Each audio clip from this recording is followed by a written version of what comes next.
కాళేశ్వరం ప్రాజెక్టులోని మేడిగడ్డ, అన్నారం, సుందిళ్ల బ్యారేజీల పరిశీలన కోసం ఎన్డీఎస్ఏ నిపుణుల బృందం జలసౌధలో తెలంగాణ ఈఎన్సీ అధికారులతో ఏర్పాటు చేసిన రివ్యూ మీటింగ్ ముగిసింది. ఈ కార్యక్రమంలో నీటిపారుదల శాఖ మంత్రి ఉత్తమ్ కుమార్ రెడ్డి కూడా పాల్గొన్నారు.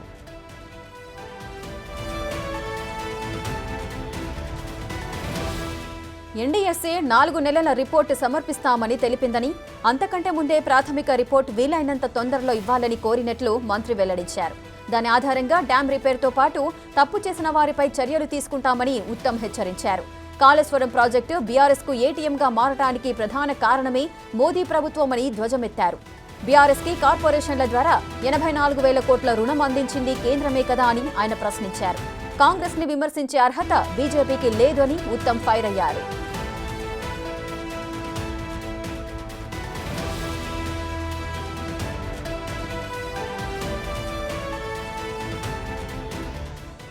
ఇక ఈ రోజు రాత్రికి హన్మకొండకు 6 సభ్యుల బృందం చేరుకుంటారని తెలుస్తోంది.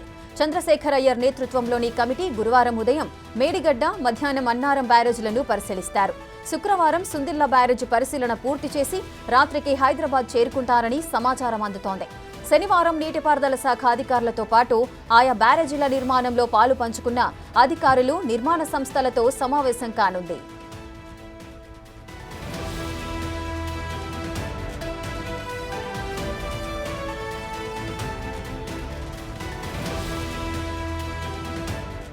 ఎన్డీఎస్ఏ బృందం కాళేశ్వరం ప్రాజెక్టు డిజైన్తో పాటు కాళేశ్వరం ప్రాజెక్టుకు సంబంధించి 19 రకాల అంశాలపై సమాచారం కావాలని ఎన్డీఎస్ఏ నిపుణుల బృందం ప్రభుత్వాన్ని కోరింది.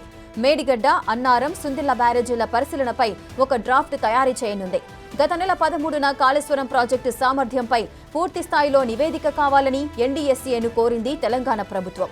ఈ మేరకు చంద్రశేఖర్ అయ్యర్ నేతృత్వంలో నిపుణుల కమిటీని వేస్తూ ఈ నెల 2వ తేదీన ఉత్తర్వులు జారీ చేసింది.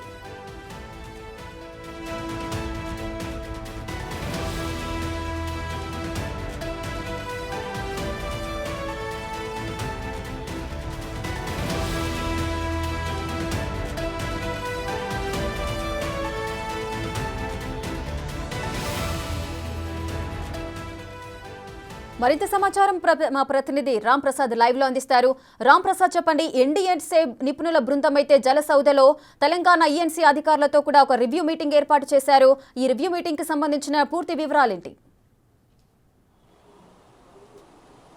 రేఖ, మనం చూసినట్లయితే జలసౌధలో మన రాష్ట్ర ప్రభుత్వం అయితే కాళేశ్వరంలో జరిగినటువంటి అవినీతే కానీ అక్కడ పనిలో కాళేశ్వరం ప్రాజెక్టులో ఆ పనికి సంబంధించినటువంటి నిర్మాణంలో ఉన్నటువంటి లోపాల అన్నిటిపైన కూడా పూర్తి స్థాయిలో నివేదిక కోరుతూ అయితే ఎన్డీఎస్ఏకి అయితే ఒక లేఖ రాయడం జరిగింది గత నెలలో. దానికి సంబంధించి ఈరోజు తెలంగాణ రాష్ట్రానికి ఎన్డీఎస్ఏ బృందం కూడా రావడం జరిగింది. వారితో జలసౌధలో రాష్ట్ర నీటిపారుదల శాఖ మంత్రి ఉత్తమ్ కుమార్ రెడ్డితో పాటు అదేవిధంగా ప్రిన్సిపల్ సెక్రటరీగా ఉన్నటువంటి రాహుల్ బొజ్జా, అదేవిధంగా నీటిపారుదల స్పెషల్ సెక్రటరీ అందరూ కూడా ఈరోజు పాల్గొనే అధికారులందరితో కూడా సమీక్ష సమావేశం నిర్వహించడం జరిగింది. ఈ సమీక్ష అనంతరం అయితే మంత్రి కూడా ఇక్కడ విలేకరుల సమావేశంలో మాట్లాడుతూ పూర్తి స్థాయిలో తెలంగాణ రాష్ట్రంలో కాళేశ్వరంలో ఏదైతే మేడిగడ్డ బ్యారేజ్ కుంగడంతో పాటు అదేవిధంగా సుందిళ్ల బ్యారేజ్ లీకేజ్కి సంబంధించి అన్నారం బ్యారేజ్ అన్ని బ్యారేజ్లపైన కూడా పూర్తి స్థాయిలో ఈ యొక్క కమిటీ ఎన్డీఎస్ఏ బృందం ఏదైతే ఉందో ఆ బృందం కూడా రానున్న 3 రోజుల పాటు తెలంగాణ రాష్ట్రంలో ఉండి దానిపైన నివేదికలు రూపొందిస్తూ ఉంది. అదే పరిశీలించి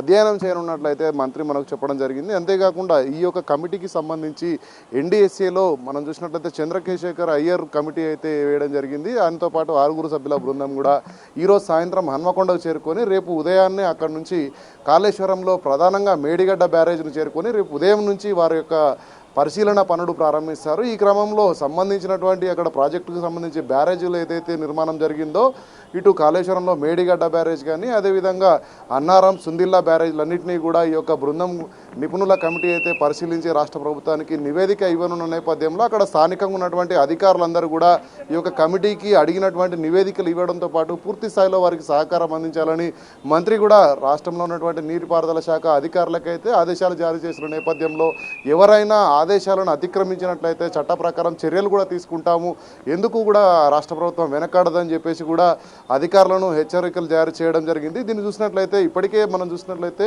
రాష్ట్రంలోకి వచ్చినటువంటి ఎన్డీఎస్ఏ కమిటీ సుమారు 3 నుంచి 4 నెలల పాటు వారి యొక్క అధ్యయనం అంటే కాళేశ్వరం ప్రాజెక్టు నిర్మాణానికి సంబంధించి పూర్తి స్థాయిలో డిజైన్లు కానీ దానికి సంబంధించినటువంటి నిర్మాణం పనులు అన్నిటిపైన పూర్తి స్థాయిలో అధ్యయనం చేసేందుకు 4 నెలల సమయం పట్టడం నేపథ్యంలో త్వరితగతిన ప్రాథమిక రిపోర్ట్ ఏదైతే ఉందో ఎంత తొందరగా వీలైతే అంత తొందరగా రాష్ట్ర ప్రభుత్వానికి కనుక అందించినట్లయితే డ్యామ్ యొక్క తర్వాత చేయాల్సినటువంటి పనులు అంటే మనకు ప్రస్తుతం వేసవి కాలం కావడంతో దానికి సంబంధించి ఎలాంటి పనులు చేయాలనే దానిపైన కూడా రాష్ట్ర ప్రభుత్వం యొక్క స్పష్టతకు రానున్నట్లు మంత్రి వెల్లడించారు. రేఖ రైట్ రాంప్రసాద్, అయితే ఈ రివ్యూ మీటింగ్ లో మంత్రి ఉత్తమ్ కుమార్ రెడ్డి కూడా కొన్ని కీలకమైన వ్యాఖ్యలు చేశారు. కాంగ్రెస్ ప్రభుత్వంపై బురద జల్లే ప్రయత్నాలు జరుగుతున్నాయన్నారు. అదేవిధంగా మోదీ వైఖరికి సంబంధించి కూడా పలు కీలకమైన వ్యాఖ్యలు చేశారు. ఆ వ్యాఖ్యలకు గల అంతరార్థం ఏంటి, అంటే ఏ సందర్భంలో మోదీ ప్రస్తావన వచ్చింది?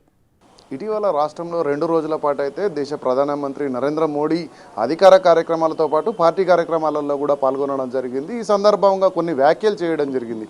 అధికార కాంగ్రెస్ పార్టీ మీద గతంలో అధికారంలో ఉన్నటువంటి బీఆర్ఎస్ పార్టీ మీద కూడా కొన్ని వ్యాఖ్యలు చేయడం జరిగింది. రాష్ట్రంలో సుమారు 10 ఏళ్ల పాటు అవినీతి జరుగుతుంటే కాంగ్రెస్ ప్రశ్నించలేదు అనేటువంటి ఒక బీజేపీ వ్యాఖ్యను అయితే రాష్ట్ర మంత్రి ఉత్తమ్ కుమార్ రెడ్డి తిప్పికొట్టడం జరిగింది. రాష్ట్రానికి సంబంధించినటువంటి అవినీతి జరుగుతున్న సందర్భంలో కేంద్రంలో అధికారంలో ఉన్నటువంటి మోడీ సర్కార్ ఏ రోజు కూడా వీరి అవినీతిని ప్రశ్నించకుండా వారికి అండగా నిలిచింది. అంతేకాకుండా సుమారు వివిధ రంగాలకు సంబంధించినటువంటి నిధులు ఏవైతే ఉన్నాయో ఇటు దానికి సంబంధించి 84,000 కోట్ల రూపాయలను గత ప్రభుత్వానికి అందించినటువంటి మోడీ సర్కార్ కాంగ్రెస్ పార్టీని విమర్శించడం తగదని, కేవలం 3 నెలలు కూడా పూర్తి కాకముందుకే మోడీ చేసినటువంటి వ్యాఖ్యలలో ఎలాంటి అర్థం లేదు, ఎలాంటి వాస్తవం లేదనేటువంటి విషయాన్ని కూడా విలేకరుల సమక్షంలో అయితే ఉత్తమ్ కుమార్ రెడ్డి చెప్పడం జరిగింది. ఖచ్చితంగా కాళేశ్వరం ప్రాజెక్టులో జరిగినటువంటి అవినీతిపై రాష్ట్ర ప్రభుత్వం ప్రజలకు జవాబుదారీతనంగా ఉండడంతో పాటు రానున్న రోజుల్లో రైతులకైతే పూర్తి స్థాయిలో సాగునీటిని అందించేందుకు లక్ష్యంగా అయితే ఈ యొక్క కమిటీని వేయడం జరిగింది. కమిటీ నివేదిక ఆధారంగా రాష్ట్ర ప్రజలకు ఈ కమిటీ కనుక ఆ కాళేశ్వరంని తిరిగి రెనోవేట్ చేసి ఉపయోగించుకునేటువంటి పరిస్థితులు ఉన్నట్టు కనుక నివేదిక ఇస్తే వెంటనే త్వరితగతిన పనులు పూర్తి చేయడానికి ఇప్పటికే ఎన్డీఎస్ఏ బృందాన్ని కూడా రాష్ట్ర మంత్రి ఉత్తమ్ కుమార్ రెడ్డి కోరడం జరిగింది. త్వరితగతిన ఈ యొక్క నివేదిక ప్రాథమిక రిపోర్ట్ ఇవ్వాలని కూడా వారిని కోరడం జరిగింది. దీనిపైన కాంగ్రెస్ పార్టీకి చిత్తశుద్ధి ఉంది, కానీ గత బీఆర్ఎస్ చేసినటువంటి అవినీతి పైన ప్రశ్నించడం కానీ ఎలాంటి కమిటీలు వేసినటువంటి దాఖలాలు బీజేపీకి లేవు. కేంద్రంలో బీజేపీ బీఆర్ఎస్ రెండు కలిసి పనిచేస్తూ ఉన్నాయి, కానీ రాష్ట్రంలోకి వచ్చేటప్పటికి మాత్రం ఇలాంటి విమర్శలు చేయడాన్ని ప్రజలందరూ కూడా గమనిస్తూ ఉన్నారు. ఖచ్చితంగా రానున్న పార్లమెంట్ ఎన్నికల్లో బీజేపీ బీఆర్ఎస్కు ప్రజలు బుద్ధి చెప్పనున్నారు. తెలంగాణ రాష్ట్రంలో సుమారు మనం చూడవచ్చు ఇప్పటికే 7 లక్షల కోట్ల అప్పుల పాలైనటువంటి తెలంగాణ రాష్ట్రాన్ని కేవలం ఒక కాళేశ్వరం ప్రాజెక్టులోనే సుమారు కోటి రూపాయల మేర నిధులు వెచ్చించినప్పటికీ కూడా ఎలాంటి ప్రయోజనం లేకుండా పోయిందనేటువంటి ఒక అంశాన్ని అయితే ప్రజల్లోకి తీసుకెళ్లేందుకు కాంగ్రెస్ పార్టీ ముందుంటుందని చెప్పేసి కూడా ఉత్తమ్ కుమార్ రెడ్డి తెలపడం జరిగింది. రేఖ రాంప్రసాద్, అయితే ఈ రివ్యూ మీటింగ్ లో ఎవరెవరు పాల్గొన్నారు మంత్రి ఉత్తమ్ కుమార్ రెడ్డితో పాటు? అదేవిధంగా రేపు ఎల్లుండి కూడా మేడిగడ్డ, అన్నారం, సుందిల ఈ బ్యారేజీల పరిశీలన కూడా వెళ్లే అవకాశాలు అయితే ఉన్నాయి. ఖచ్చితంగా అక్కడికి వెళ్లి పరిశీలిస్తారు. సో ఈ అన్నిటికీ సంబంధించి కూడా స్కెడ్యూల్ ఏ విధంగా ఉంది?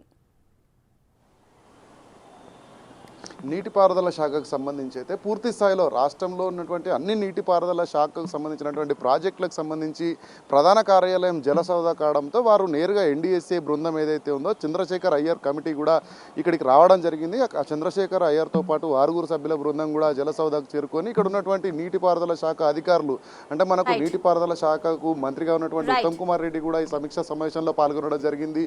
ప్రిన్సిపల్ సెక్రటరీలు అందరూ కూడా పాల్గొనగా వారికి అన్ని రకాల ఆదేశాలు జారీ చేయడం జరిగింది. Rekha right, thank you Ramprasad, thanks for the details.